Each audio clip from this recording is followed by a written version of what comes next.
Hello everyone, welcome to Small Model Car. Today we have got an 87 Audi Quattro. This customs by Hotwheels, part of their Silver Series lineup, and is from Rally Racer set. This set contains of 5 cars.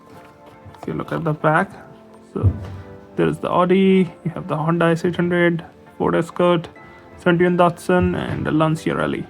So I was able to find 4 of these, so wasn't able to find the Lancia. So I will make videos on these 4. If I end up finding the Lancia, I'll add that too.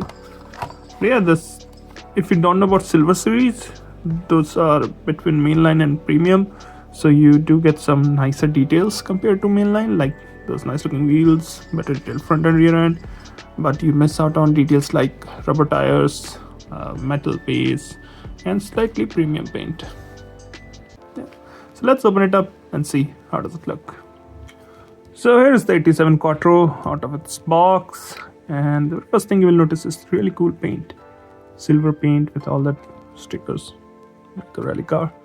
I'm gonna start with the front. So on the front you get some nice details. You get the detailed headlamp, detailed running lamp and turn indicators, Audi badge with the detailed grille, Quattro on the number plate.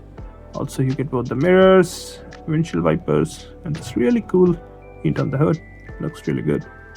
And from here you can see it's really, 80s and 90s and very boxy, but still has this fair wheel arches. Looks nice, I guess. Now on the driver's side, again a lot of good details. These wheels which look really cool, they look really nice.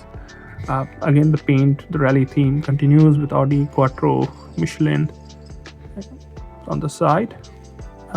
Few details, key details on the side. You can see door handle which is detailed. We always talk about the wheels, mirror, and there's this small grille in the back. Look closely. So there's that. Obviously it's a 2-door, and if you look here again, it's wide body compared to standard one. Let's move to the rear. Again, some nice details on the rear. You can see you've got detailed tail lamp, Audi badge, Quattro badge, rear fog in the bumper, exhaust, a small spoiler, and a windshield wiper in the back. Looks good. I think it's a notchback, that's why. Maybe it's not a sedan, it's a notchback, which I guess so. That's why they have the windshield wiper there. On the passenger side or co-driver side, looks almost identical. The only difference is the fuel filler here. So that's how it differs from the side. I do like the shape of these classic 80s and 90s cars. They look so nice, even being so boxy. Now this is how it looks from the top. Interior is finished in black, it's slightly tinted, so you can't really see that clearly. And this is how it looks from the bottom. Overall, I think it looks really nice. It's a nice looking casting, and I think if you find, you should get it. Well, those are my thoughts. Thank you for watching. Have a good day.